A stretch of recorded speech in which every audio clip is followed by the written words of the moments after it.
Менің жолым еңбек. Менің формулам еңбекқорлық. Алладан мәдет сұраймын, денсаулық сұраймын. Сол ойға алған нәрселерімді жазып, халқымызға беріп кетсем, сол мендегі ең үлкен арман. Мақсат Әнесұлы Тәжмұрат, Қазақстанның еңбек сіңірген қайраткері, филология ғылымдарының кандидаты, Халел Досмұхамедов атындағы Атырау университетінің құрметті профессоры, алаштанушы, әдебиеттанушы, эссеист, прозашы, журналист. Шәңгерей, Ғұмар Қараш, Батыс Алашорда, Кәбиса жыл, Мәншік, мұз бен жалын жыры, 11-ші ауылдың Павлик Морозова, біздің елдің ұлтаны мен сұлтаны, тағы да басқа бірнеше кітаптың авторы. Мақсат аға, алдымен туған жеріңіз, өскен ортаңыз, оқыған мектебіңіз туралы айтып өтсеңіз. Қазір Алматыдасыз, Атыраудан жырақтасыз, мына жүректің туған жерге деген сағыныш лүпілі не дейді? Осыған бір айтып өтсеңіз. Мен мына Атыраудың Жылой деген жердің қазағымын. Мен туып өскен туған жерім Жылойдың қасында, Құлсарының қасында Қосшағыл деген мұнай кәсіпшілігі. Сонда дүниеге келгенмін.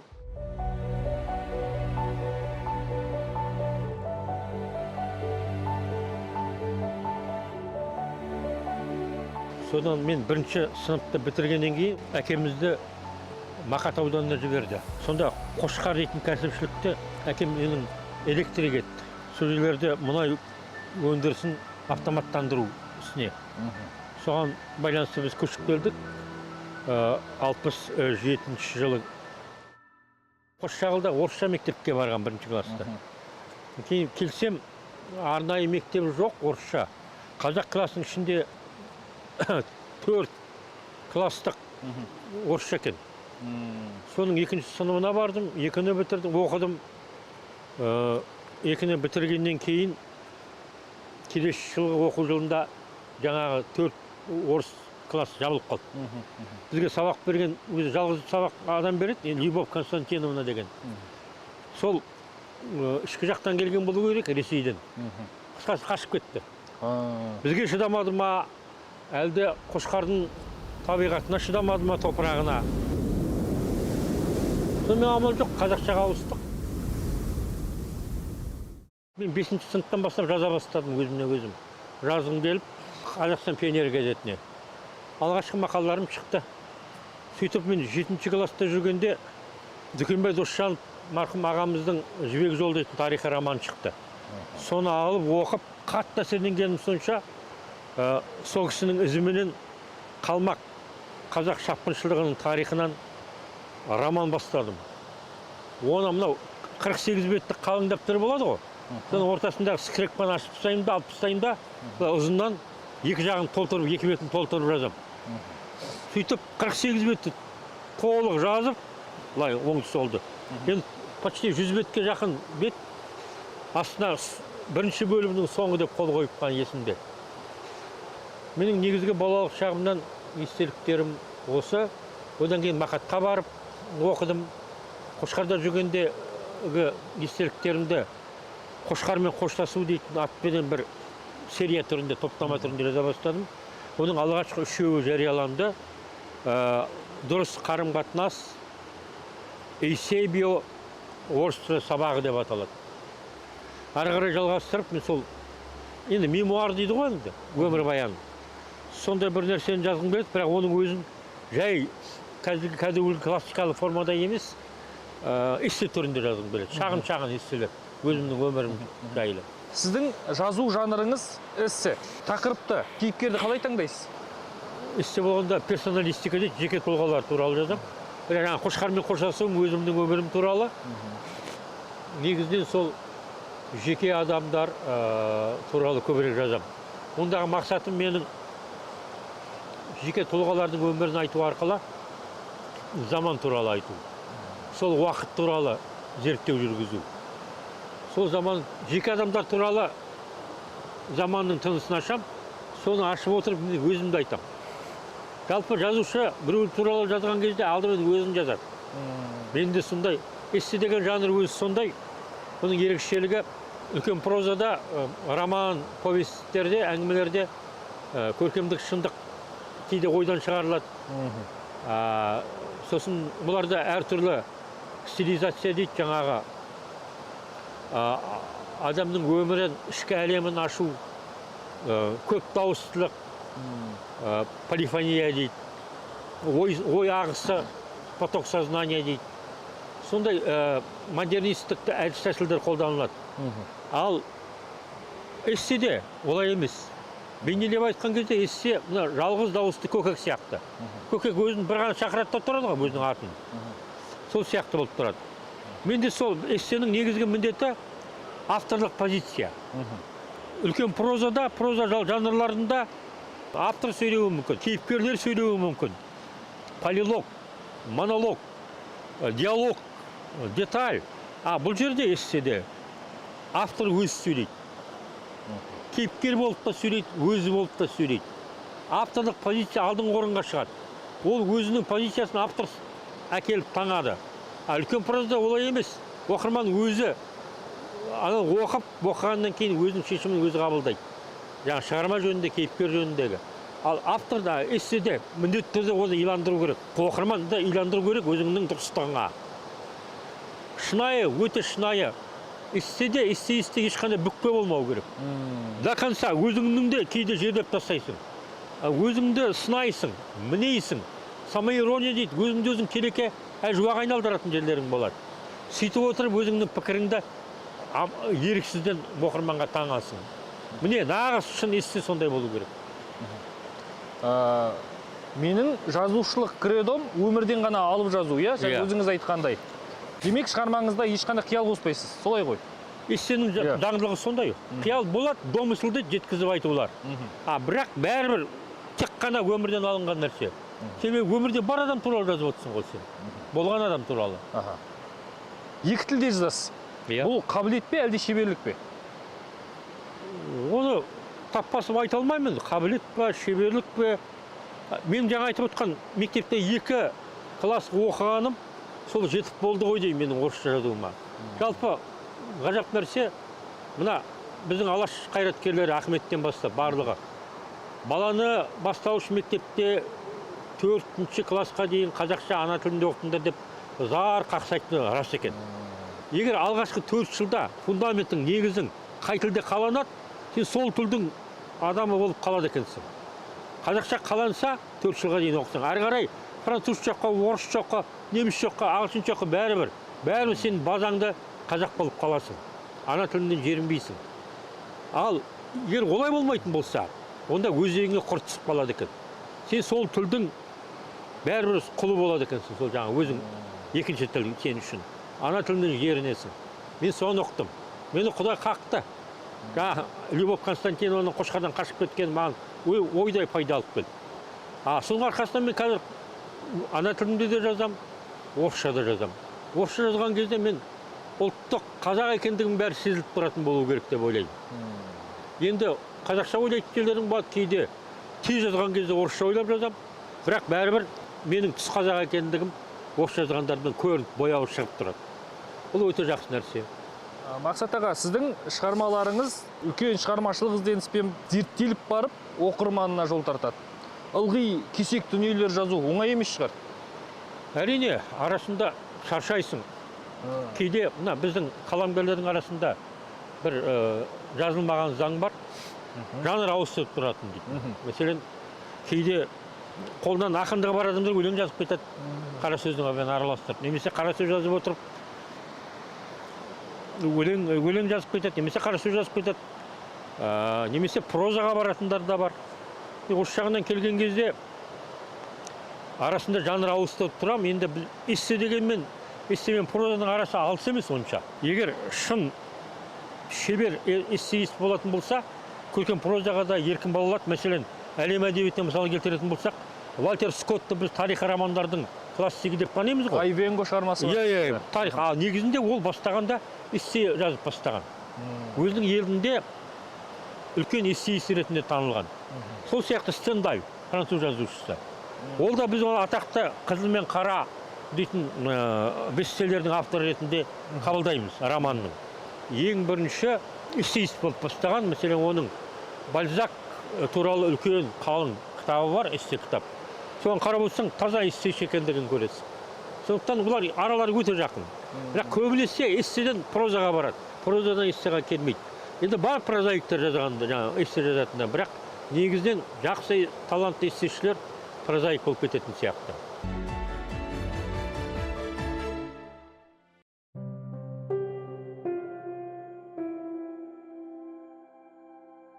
Менің отырған жерім, бұл менің шығармашылық үйім.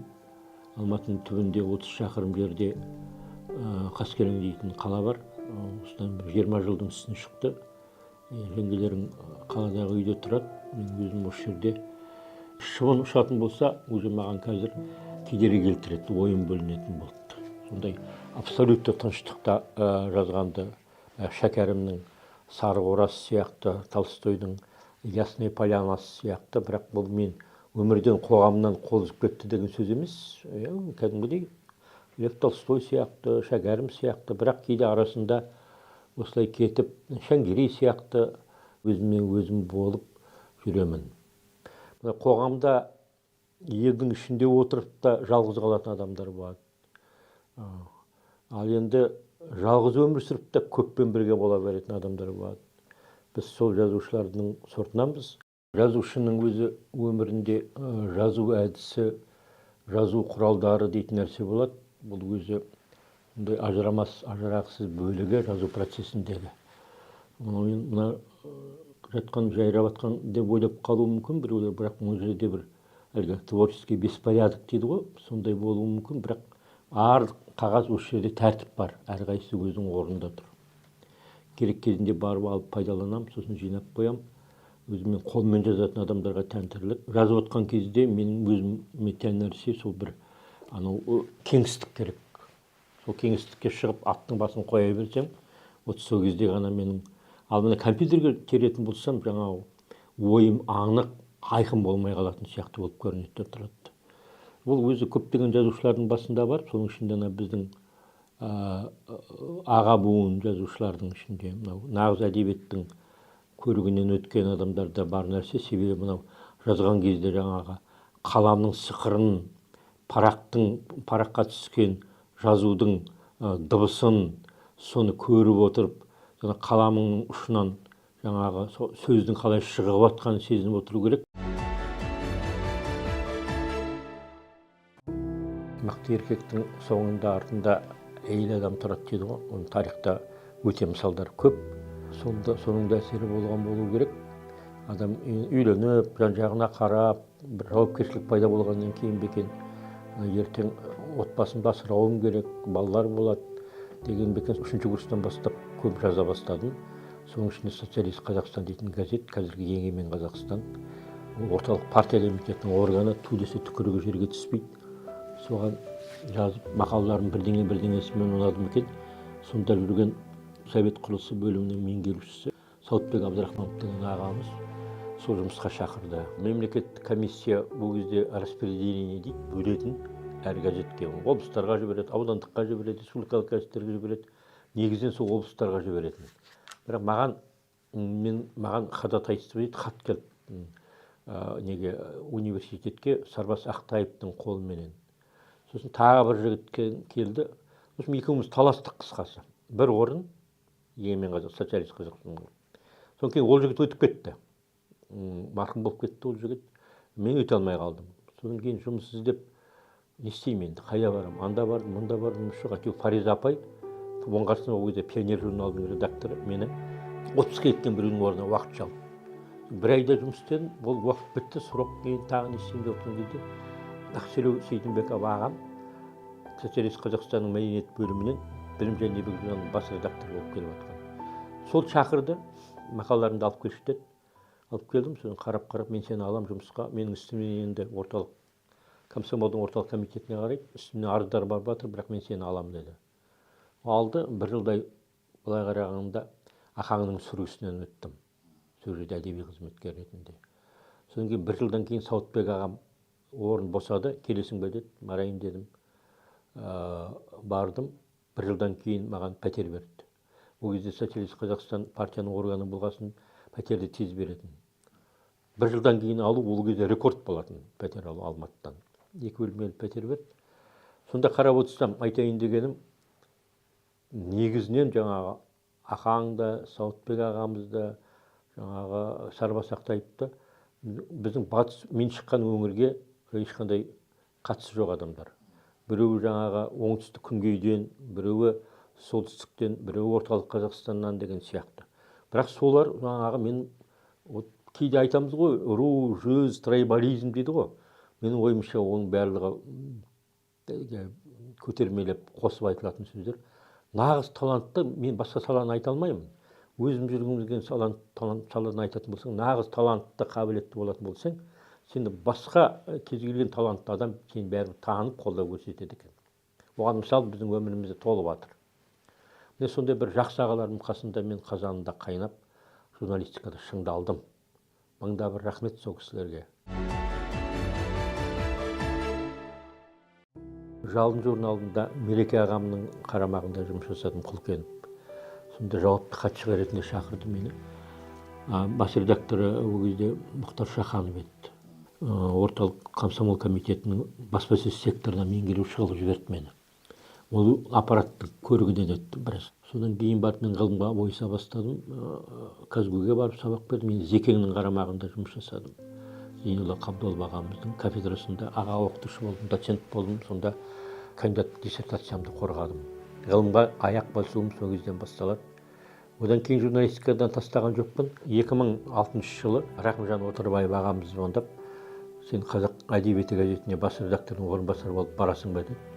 Жарайды, барайын дедім. Бұл кезде мен 9 жыл қызметте бос жүрген кезім бар. Сол кісінің көмегімен, демеуімен, Мереке ағамыздың демеуімен мен Ұлықбек Есдәулеттің орынбасары болып бір жылға жетер-жетпес уақытта жұмыс жасадым да. Одан кейін қазақ газеттері дейтін қазір серіктестік бар, бүкіл қазақ газеттерін бір шаңырақтың астына топтап отырған. Сол жерге Мереке ағамыз бас директор болып келген кезде мені Ана тілі газетіне шақырды. Сол кезде сонда бас редактор болып 1-2 жылдай жұмыс жасадым. Одан кейін сол газеттен жүрген кезінде Астана журналына, Астана қаласына Иманғали, жаңағы Ақаңның демеуімен Иманғали Тасмағамбетов сол журналға шақырды. Сол журналда мен жұмыс жасап жүріп, Дархан Мыңбай мәдениет министрі болып 2012 жылы келді. Сол мені осында Алматыдағы Қазақ мәдениет ғылыми зерттеу институтына бас директорлыққа тағайындатты. Сонда 1 жылдай жұмыс жасадым да 14 жылға ақпан айынан бастап мен өз еркімменен шығармашылық жұмысқа кеттім. Өкінбеймін оған. Соның арқасында біраз кітаптарым жазылып қалыпты. Енді журналистика маған көп нәрсені берді. Мен өзі ана тілінде жүргенде де, Астана журналында да спортта играющий тренер дейтін болады ғой. Өзі ойнап жүріп бапкер болатын. Сол сияқты мен қалам құрғамады. Мәселен, ана тілінде жазған эсселерімді кейін Кәбиса жыл деген атпен 20 баспа табақты кітап қылып шығардым. Астана журналында жүргенде де сөйттім, және Астана журналында мен 2 тілде жазуды бастадым. Мен келген кезде маған дейінгі бас редактор, әйел адам, қазақ тілді журналистер дұрыс журнал шығара алмайды деген біреулердің сөзіне еріп, неге беріп қойған екен орыс тілді журналистерге, қазақтар. Солар жаңа түгел журнал бұрын 2 тілде шығушы еді, енді бірыңғай орыс тіліне шыға бастады. Емекең соны түзеткісі келді ме екен, әйтеуір мені шақырғанда. Мен 2 тілде қазақша, сосын орысша 2 тілде, бір мұқабаның астында 2 тілде шығатын қылып, түрлі түсті иллюстративный журнал шығара бастадым. Сөйтіп мен Астана журналында өткізген 4 жылымда қазақ тілді бас редакторда орыс тілді журналды шығара алатын дәлелдейдім ғой деп ойлаймын. Және жай журнал емес, халықаралық стандарттағы журнал шығара алатындығын көрсетті. Мен сол журналда жүргенде кішкене еркін, қазіргі сол кездегі саясатқа қиғаш келетін материалдар бердім ғой деп ойлаймын. Мәселен, Астана масондардың қаласы ма деген мақала шықты. Сосын сол кезде апалда жүрген, саяси қуғында жүрген Жақсыбек Күлекеевпен интервью, Жақсылық Досқалиевпен осы екі тұлғамен интервью бердік үлкен. Солардың барлығы маған көбір собыр жетті. Ақордадағылар саған недовольны екен, көңілі толмай отыр екен деген. Бірақ өзіме ешкім бетіме келіп, замечание да жасаған жоқ, ескерту де жасаған жоқ. Ақырмады да, жекірмеді де. Бәрін өте техничен жасады. Бұл шенеуніктер ол жағынан өте мықты екендігін білетін шығарсыз. Бұлар жаңағы голландық әдіспен журналды, жаңағы сол кезде үкіметтің қаулысы болды. Еркін нарыққа шығару басылымдарды, жалпы кәсіпорындарды. Ол бірінші ешкім мәу деген жоқ оған. Ол екінші шарт бойынша екінші рет ешкім қатыспаса, ол өзіне өзі күн тәртібінен алынады екен. Бірақ мен соның намысым келді. Сол журналды, маңдайға басқан журналды шыт қақпай жасауы, мен кәдімгі жігіттік намысым келді де, мен өзім біреулерге айтып отырып сатқызып жібердім. Қазіргі журналистиканың жағдайы ойландырады. Біз сияқты кәрі шөңге журналистер қанша дегенмен сараптап отырамыз, қарап отырамыз. Сол кезде мен журналистерімді ана тілімде отырғанда қуатынмын. Сендер елдің ішіне барыңдар, журналистика зерттеу жүргізіңдер. Қазір өзі қазақ журналистикасында қазірде сол кезден бастап уже соңғы 15-20 жылдың ішінде 20-25 жылдың ішінде тележурналистер студиядан шықпайтын болды. Газет журналистері редакциядан шықпайтын ауруға ұшырады. Тек жаңағы мына нені бағып отырады, интернетті бағып отырады. Ал сонда шыққан жаңалықтарды өңін айналдырып жазады. Өздері бармайды, кездеспейді, өздері журналистік зерттеу жүргізбейді. Және сосын қазіргі әлеуметтік желінің дамуымен байланысты әлеуметтік желідегі хайп материалдарға, фейк материалдарға жаңағы соларды ссылка жасап, солар бойынша жазатын болды. Бұл енді үлкен журналистиканы кері кетіріп жатқан нәрсе. Бұл қазір жөндемесе болмайды. Мұны кәдімгі мемлекеттік регулирование дейді, реттеу арқылы жасалу керек осының барлығы да. Біз ана мақтаулы демократия бар Американың өзінде, Америка құрама штаттардың өзінде біз ойлаймыз ғой, бәрі жеке деп. Өздерінше не айтады, не жазады, олай емес. Ақ үй, мемлекеттік департамент, кейбір көзге көрінбейтін елеусіз тетіктер арқылы реттеп отырады. Біз соны түсінуіміз керек. 91 жылы Зекеңнің жаңа Казгуге Зейнолла Қабдолов ағамыздың қасына келген кезде, аспирант болып келген кезімде, қандай тақырыпты аласың деген сұрақ туды. Сонда мен әлдеқалай аузыма Құдай салды ма Ғұмар Қарашты айтыппын. Содан Ғұмар Қараштың ақындығы деген тақырыпты Зекең бекітіп берді. Мен Ғұмарды іздеп Совет одағының Жеті қаласына бардым. Сол Жеті қаладан кітапхана архивтерінде жұмыс жасап, соның нәтижесінде 94 жылы Ғұмар Қараштың ақындығы деген тақырыпта кандидат диссертациямды қорғадым. Содан кейін менің қызығушылығым әрі қарай оянды. Сөйтіп 4-5 жылдың ішінде Ғұмар Қарашты әрі қарай індетіп енді кітап қылып шығармақшы болдым да, бірақ мынандай ой келіп, бұның алдында ұстазы Ғұмар Шәңгерей Бөкей тұр ғой. Шәңгерей шығарған дұрыс шығар деп, Шәңгерей Бөкеевті кітап қылып жаздым. 98 жылы ол шықты. Бұл менің тұңғыш кітабым, алғашқы кітабым. Тырнақ алдым. Өзі тез жазылды, 2,5 айдың ішінде құйылып түсті.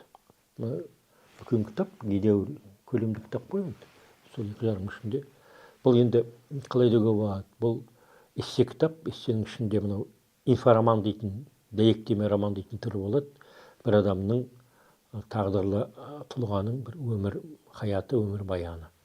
Соны мен осы жанрда жазып шықтым. Содан кейін барып мен Ғұмекеңе Ғұмар Қарашқа қолға алдым. Соның нәтижесінде 2004 жылы ойдым Ғұмар Қараш шықты. Бұл монография. Менің жалғыз монографиям жазғандарым ішіндегі монография іргелі зерттеу. Себебі мен 15 жылдай уақытымды арнадым ғой.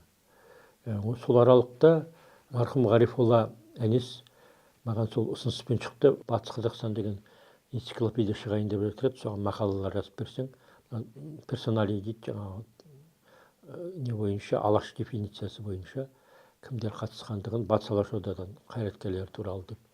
Мен где-то 40-тың үстіне мақала жазып бердім. Кейін соларды бәрін басын қосып, кітап қылып шығардым, кітапша қылып шығардым. Сондағы негізгі оның формасы өте не болды, қызық болды. Мұны батыс алашорда библиографиялық сөздік тәжірибесі деп атадым. Оны алдыма қара тұтып алған үлгім, ол академик Кононовтың отечественной тюркологи, Октябрьский период деген атақты бес кітабы бар.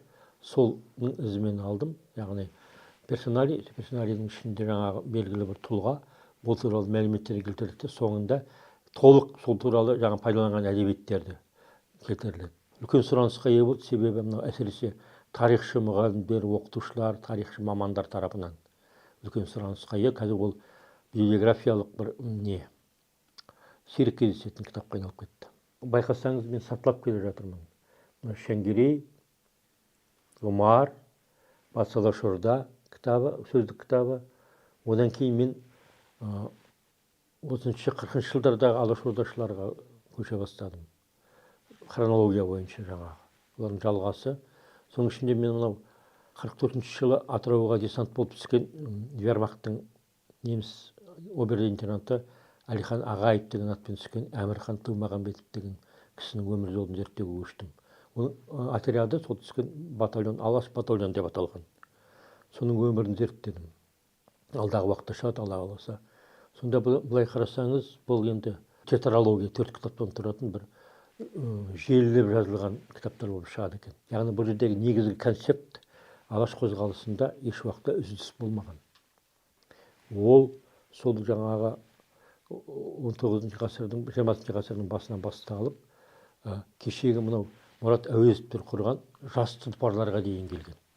Міне осы біреулер үзіліс болды дейді, еш уақытта үзіліс бар. Әрине баяулаған кездері болды, бірақ солар жағып кеткен от 86 жылғы желтоқсан көтерілісіне дейін тұтанып тұрды. Сөніп жанып тұтанып келе жатты. Мен осы ойды айтқым келді. Өкініштісі, осы жерде айта кететін нәрсе, біз мына батыс алашорда әлі дұрыс зерттелмей жүр. Дұрыс зерттеушілердің жолықпай жүр. Мәселен, қазір енді алашорданың шығыс бөлімшесі, орталық бөлімшесі дейтіндер болған. Олар туралы мәселен әскері, бүкіл мемлекеттік құрылымдары, Алаш орталығы, Семей қаласының бір бөлігі. Соның барлығы өте күшті зерттеліп жатыр. Берік Әбдіғалидің Алаш әскері туралы несінде де мәселен кішкене көп айтылмай қалып кетіп жатты. Сондықтан осы жағынан келген кезде Батыс алашорданы арнайы бір конференция өткізіп, осы зерттеу проблемаларын айту керек. Соның ішінде мен ылғи да айтып отырам, мына Москваға археографиялық экспедиция жасақтау керек. Біз көбінесе мынау біздің тарихымыз, батыс өңірдің тарихы, археология жердің астында жатқан нәрселерге көбірек көңіл бөліп кетіп жатырмыз. Өткен Сақ, Сармат дәуірі дегендер, алтын адамдар дегендей қыруар ақша бөлінеді соларға мәселен жылма-жыл. Ал бергі тарихымыз, жаңа дәуіріміз елеусіз қалып келе жатыр. Оған деген мүмкін үкіметтің де көзқарасы бар деп есептейтін шығар. Бірақ меніңше қазір ешкім қолынан ұрып атқан жоқ Алаш дәуірін зерттеу бойынша. Ондай бір идеологиялық кедергі бар деп есептемеймін. Бұл өзіміздің баяғы сол қорқып қалған, советтік дәуірден қалып қалған қаспақ, қара қаспақ сол әдетіміз жібермей жатыр. Мынау қазіргі архивте жатқан телеграфтың ленталары, қағаздың өзі 100 жылдан кейін уже нашар қағаздар бөліне бастайды. Солардың бәрі өшіп жатыр, жазулары өше бастады. Олар сосын қазіргі енді жағдайымыз Ресеймен арамыз жақсы болып тұрған кезде алып қалуымыз керек. Ал ертең кім біледі қандай заман болады, ол кезде олар сары алтынға сатуы мүмкін, болмаса мүлдем бермей тастауы да мүмкін. Қазір сондай тенденциялар бар. Саяси жағдай шамалы ушықса болды, бізге деген архивтеріміздің уже ашылмай қалады. Сондықтан біз осы благоприятный моментті пайдаланып қалуымыз керек. Бостандақтар деп айтар едім, Алаш тақырыбында көп. Қалай қалғанда былай көзге ерекше ұрып тұрған ақтаңдақ жоқ. Қай нәрсе болсын, әйтеуір қазір шығып жатыр. Құдайға шүкір, бізде демократия. Әлеуметтік желіміз бар, пабликтеріміз бар, газет журналдарымыз бар. Ешқайсысы баспаймыз деп қорықпайды, басады, жариялайды. Бірақ бостандақтар бар. Бостандақтар дегеніміз жаңағы шала зерттеу, шала қарпу. Оған зерттеушілердің шамасы келмейді, себебі үкімет тарапынан, мемлекет тарапынан қаржылық қолдау керек. Жобалар керек, проектлер керек, проектлер ұтып алу керек. проектілерді осы алаш дәуірі бойынша проектілерді алуды қиындатпау керек, оңайлату керек. Міне, бостандықтар соның осындайдың кесірінен бостандықтар пайда болады. Әрберден кейін тарих үшін ақтаңдақтардан бұрын сол бостандықтар қауіпті болады. Себебі бұрмалау, фальсификация, жете зерттелмеудің әсерінен субъективизм, тарихшы, индивид тарихшының субъективтік пікірі алға шығып кеткендіктен бостандықтарды кейде өзі қазір кезінде мынандай айтылады, мынау совет үкіметі кезінде тарихқа фальсификация жасау бұлар бұрмалайтын. Айтпай қалады, айтпай қалғанда қалай айтады, бірақ өтірік қосып жібереді ішіне. Сөйтіп адамды адастыратын. Қазір сол әдіс қолданылады мәселен советтік. Ал Американың, батыстың идеологиясы, егер өздеріне ыңғайсыз тақырып болатын болса, олар мүлдем орағытып өтеді. Ләм-мим үнсіз қалады. А бізде үнсіз қалу жоқ. Айтады, бірақ жаңағы советтік әдіс бойынша өтірік қосып жібереді. Жартыкеш айтады шындықты. Оған мәселен біздің кейбір мәселелер бойынша кейбір әлде де болса кейбір архив қорларының істерінің жеті құлыптың астынан әлі алынбауы да себеп қой деп ойлаймын. Бізде толық алынған жоқ. Толық ақтау комиссиясы жұмысын аяқтап келе жатыр. Ендігі мәселе белгілі бір себептерге байланысты құлып астынан алынбай жатқан жекелеген істерді жарыққа шығару.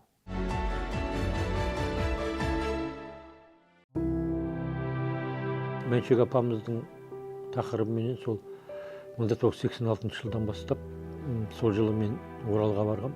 Сонда Оралда Мәншүктің апаның музейіне кіріп, Ершораева деген апамыз сырымдық, жампитылық, сол директор екен, өте жақсы біледі екен сол тақырыпты. Сол кісіден біраз мәлімет сұрап, сол кезде өзім іштей ойлана бастаған екен Мәншүк апамыз туралы жазуға. 15 жылы өзім зейнеткерлікке жібергеннен кейін, таза шығармашылық жұмысқа бет бұрғаннан кейін мен өзім жаздым, және орысша жаздым. Бір айдың ішінде кітап құйылып түсті. Одан кейін ол сол күйінше қалды. Мен тіптен тергізген де жоқпын. Әлденеге жаздым да қойдым. Сөйтіп 22 жылы апамызға туғанына 100 жыл толатын болды. Сол кезде мен сол кітапты қазақшасын жазып, сосын бұрынғы орысшасын толықтырып, сөйтіп шығарып жібермекші болып талап қылып, әйтеуір Орал облысының жұртшылығы, әкімшілігі қолдап, әкімдігі. Сол екі кітап жарыққа шықты. Неизвестная война Манчук, сосын Мәншүк мұз бен жалын жыры. Бұл да сол инфороман, дәйектеме роман. Енді Мәншүк апамыздың туралы осыған дейін бір 500-дің үстінде мәлімет көзі бар екен. Мен ұлттық кітапханадан қарап шықтым. Оның бәрін біріншіден қамту мүмкін емес болмады, екіншіден бірін-бірі қайталайды. Сосын өте кереғар фактілер, бірін-бірі жоққа шығаратын тұстары көп. Мен сонда көзім жеткен нәрсе, Мәншүк апамыз туралы бұл күнге дейін бір оның толыққанды, толық ғұмырнамасы жасалмаған екен. Екіншіден жаңағы кеңестік идеологияның прессингінің астында қалып қойған. Бір жақты жазылған, көптеген көмескі тұстар орағытып өткен әдейі. Соны өте қаншалықты трагедиялық екендігіне көзім жетті. Алғашқы, енді толық деп айта алмай-ақ қояйын, толыққа жақын өмір баянын жаздым деп айта аламын. Бірақ соның өзінде қаншалықты трагедияға енді өзім толқып отырып, көңілім босап отырып жатқан жерлері болды.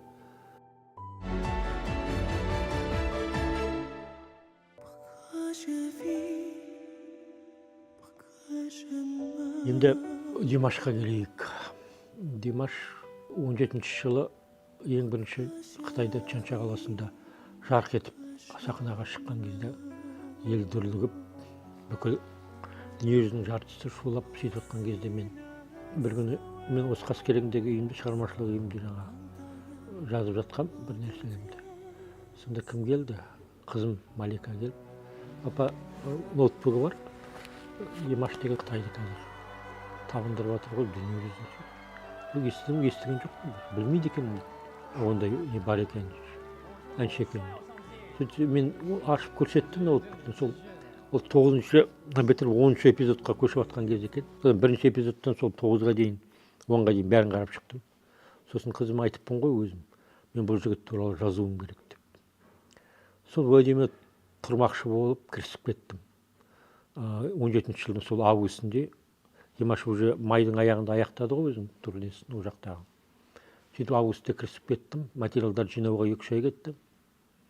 Сөйтіп 22 жылғы ақпан айында тәмамдаптым. Енді 5 жылдай уақыт кетті, бірақ енді оның 1 жылы басқа да көлденең шаруаларға кетті. Сонымен таза 4 жыл деп алсақ, сонда 1000 беттей қолмен жазылдым. Оны баспагерлік стандартқа көшіргенде 2200 бет шықты. Алла қаласа бұйыртса, осы 1-2 айлықта шығып қалу керек. Айдың ішінде. Бұл енді менің музыка тақырыбына жазған 2-ші кітабым. Менің 1-ші кітабым музыка жөнінде мынау атақты әншіміз Майра Шамсудинова туралы Магира деген.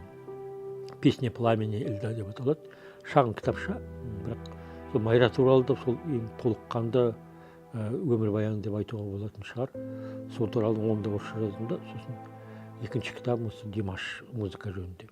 Мен таза музыка маманы емеспін. Музыкант емеспін, музыка сыншысы да емеспін, музыка танушы да емеспін. Былай қарағанда мен меломанмын. Жақсы меломан болуы мүмкін. Сондықтан мен сол кітаптың астына, Димаш кітабының астына книга очарованного слушателя деп қойдым. Яғни меломанның кітабы. Менің жазушылық кредом өмірден алып жазғым келеді. Эссеист болғаннан шығар, эссеисттік ойдан ештеңе шығармайды ғой, өмірде бар нәрсе.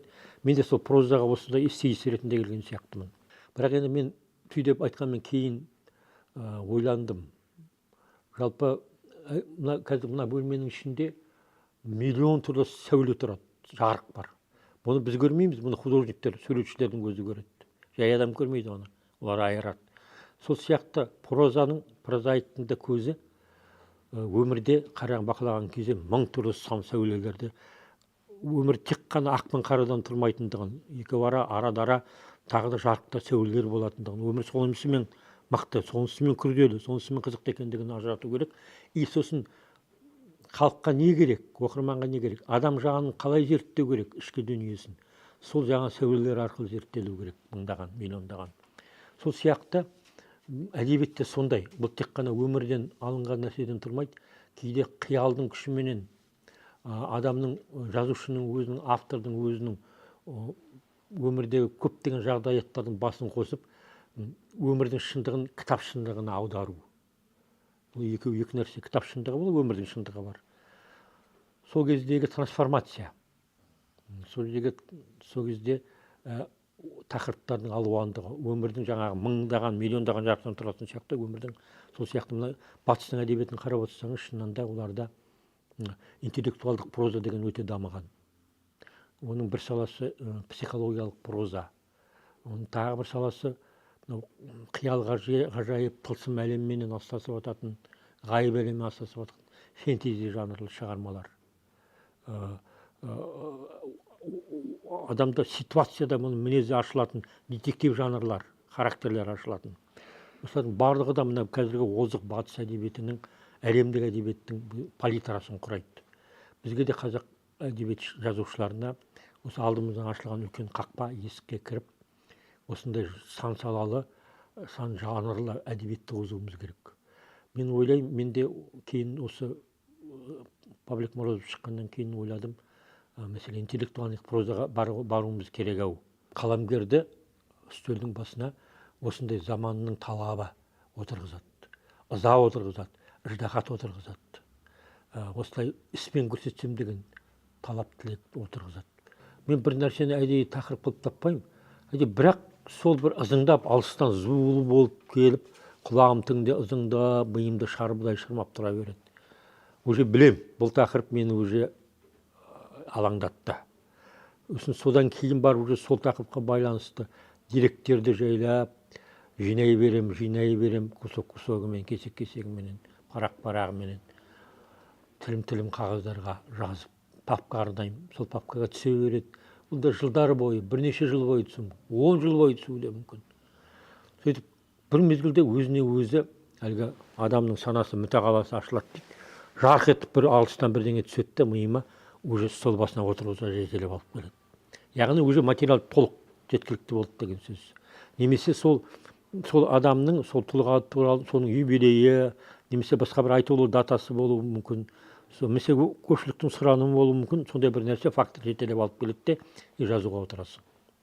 Сондықтан мен бір жылдан кем емес, 2 жылдан кем болмайды мен тақырыпқа дайындалуым.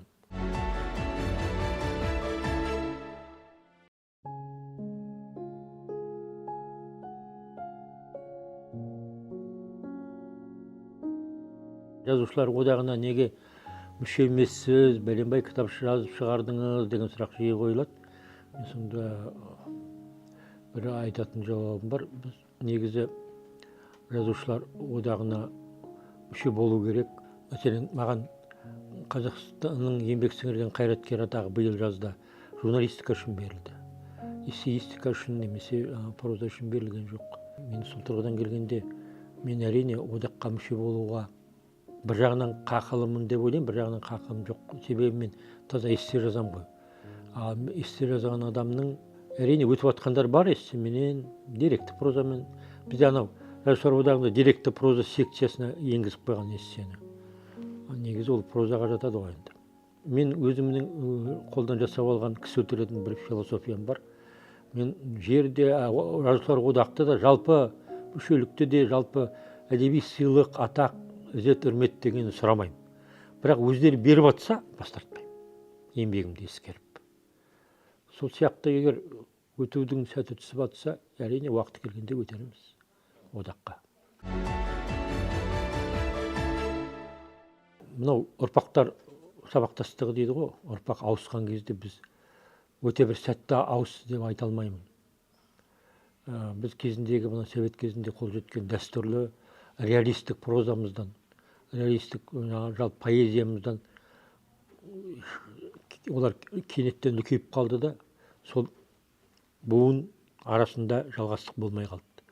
Бірін резко жаңа андеграунд жазатын жастар келді. Қазір сосын мынау арғы беттен дейміз ғой, енді шеттен келген қандастарымыз бар, оралмандар.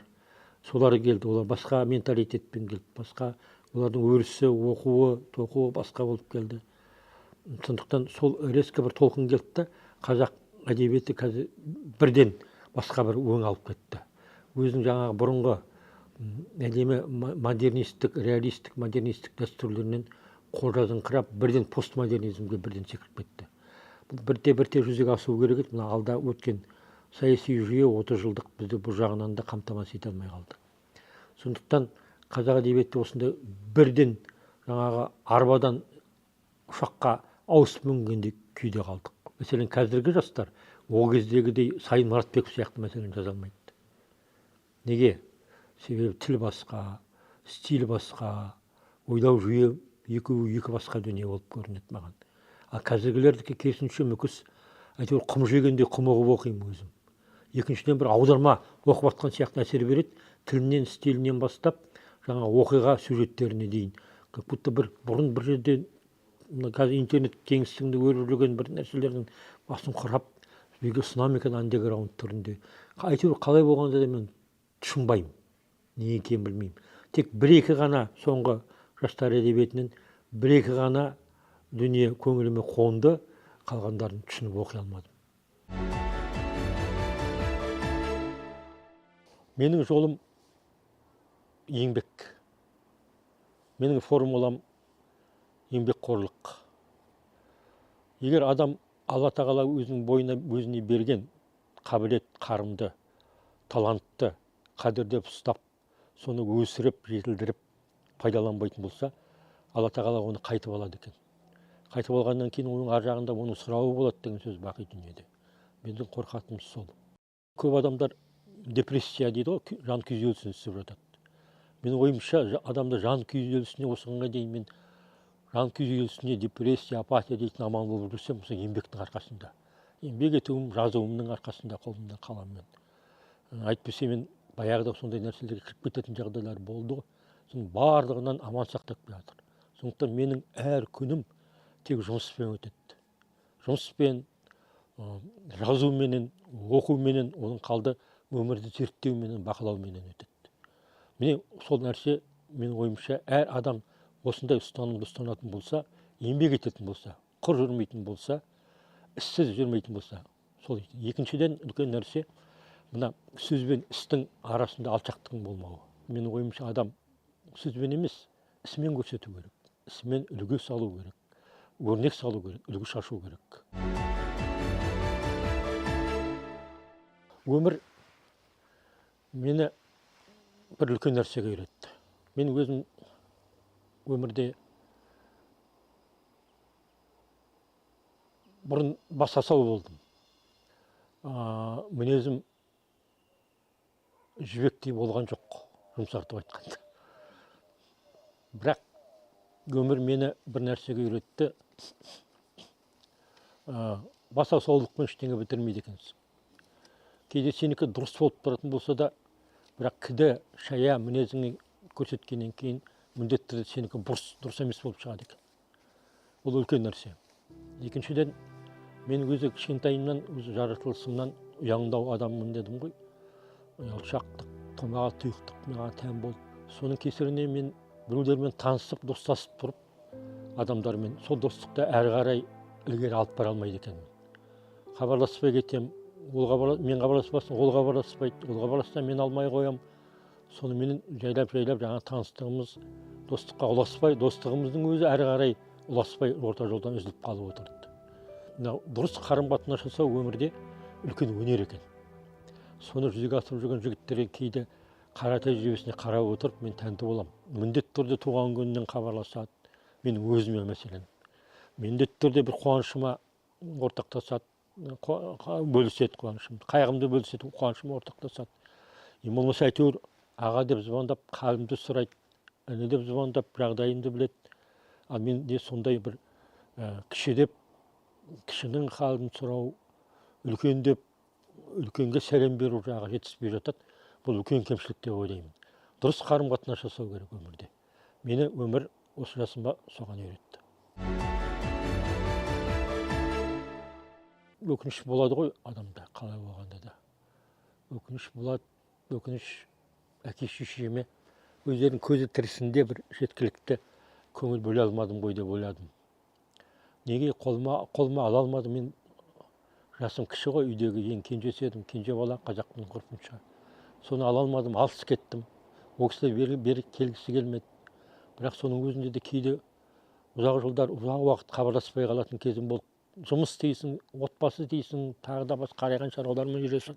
Сол кезде бір шешемнің, әкемнің көңілін қалдырған кездерім бар шығар. Сондағы мендегі ең үлкен өкініш кезінде соларға жағдайларын біліп, қастарына барып, көп уақытымды өткізе алмадым. Көңіл бөле алмадым. Бұл енді үлкен өкініш. Жас ұлғайын қырап кеткен адамда арман өзі біреу ғана болады. Қалған өмірімде сол өзімнің тірнектеп жинаған абыройымызды сақтап қалу, адам деген атқа лайықты болу. Ең үлкен нәрсе адам деген атқа. Бас әріппен жазылады. Соған лайықты болу. Содан кейін енді жан-жағыңа қадірлі болу. Енді абыз ақсақал адам болмай-ақ шығарымыз, оған жазбауы да мүмкін маңдайымызға, бірақ салуалы, өзі қарттықтың үш түрі бар екен ғой, Ғабит Мүсірепов айтқан. Өзі жәреуке қарттық болады дейді, жалтан қарттық болады дейді, жайсан қарттық болады дейді. Алла тағала бізге сол үшіншісін жайсан қарттықты жазсын дейміз. Енді ең үлкен арманым, мен өзі қаламды уақытла ұстағанменен мына эссе әдебиет жанрына кешеңкірек білдім ғой. Сол қалған өмірімде сол ойда жүрген нәрселерімді жазып үлгерсем деймін. Өзі Ақселеу Сейдімбеков ағамыз айтушы еді, марқұм, Мақсатжан, жазатынды 65-ке дейін жазып қал, одан кейін шабаш деп. Сол айтқандай шыннан да адам өзі жас кезінде бойында қайрат тұрғанда жазып қалу керек екен. Ендігі нәрсе Алладан мәдет сұраймын, денсаулық сұраймын. Сол ойға алған нәрселерімді жазып халқымызға беріп кетсем, сол мендегі ең үлкен арман.